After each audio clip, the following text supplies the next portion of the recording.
Bollywood star hero Hrithik Roshan, young tiger NTR కలిసి నటించిన భారీ యాక్షన్ చిత్రం వార్ 2. ఎన్నో అంచనాల నడుమ ఆగస్టు 14న ప్రేక్షకుల ముందుకు వచ్చిన ఈ సినిమా బాక్సాఫీస్ వద్ద ఆశించిన స్థాయిలో విజయం సాధించలేకపోయింది. సినిమా విడుదలై నెలలు గడుస్తున్నా ఇంకా ఓటీటీలో అందుబాటులోకి రాకపోవడం గమనార్హం. ఈ నేపథ్యంలో హృతిక్ రోషన్ తన ఇన్స్టాగ్రామ్లో చేసిన ఓ పోస్ట్ ప్రస్తుతం అందరి దృష్టిని ఆకర్షిస్తోంది. సినిమా ఫలితం ఎలా ఉన్నా దాన్ని స్వీకరించిన తీరుపై ఆయన ఆసక్తికర వ్యాఖ్యలు చేశారు. వార్ 2లో తన పాత్రకు సంబంధించిన ఫోటోను షేర్ చేస్తూ కబీర్ పాత్రలో నటించడం ఎంతో సరదాగా అనిపించింది.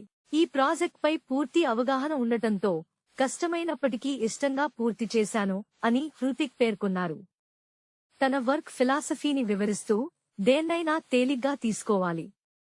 ఒక నటుడిగా మన బాధ్యతను 100% నిర్వర్తించి ఇంటికి వెళ్లిపోవాలి.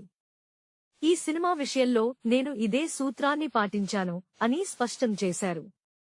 సినిమా చిత్రీకరణ సమయంలో దర్శకుడు అయాన్ ముఖర్జీ తనను ఎంతో బాగా చూసుకున్నారని, సన్నివేశాల విషయంలో ఎక్కడా రాజీ పడకుండా అత్యుత్తమ అవుట్పుట్ కోసం కృషి చేశారని హృతిక్ ప్రశంసించారు. ప్రతి సినిమాను విజయవంతం చేయాలనే నమ్మకంతోనే తెరకెక్కిస్తాం. ఈ చిత్రంలో నటిస్తున్నప్పుడు ప్రతి సినిమాకు గాయాల పాలవుతూ చిత్రహింసలు పడాల్సిన అవసరం లేదు. ప్రశాంతంగా పనిచేస్తే విజయం దానంతటా అదే వస్తుంది అనే ఆలోచన నా మదిలో మెదిలేది అని తన అంతరంగాన్ని పంచుకున్నారు. సినిమా ఫలితం ఎలా ఉన్నా హృతిక్ రోషన్ చూపించిన ఈ పాజిటివ్ దృక్పథాన్ని చూసి నెటిజన్లు ఆయన్ను ప్రశంసిస్తూ కామెంట్లు పెడుతున్నారు. Please subscribe BCN channel. Please subscribe BCN channel. ఇందులో మీకు కావాల్సిన అన్ని రకాల హంగులు ఉంటాయి.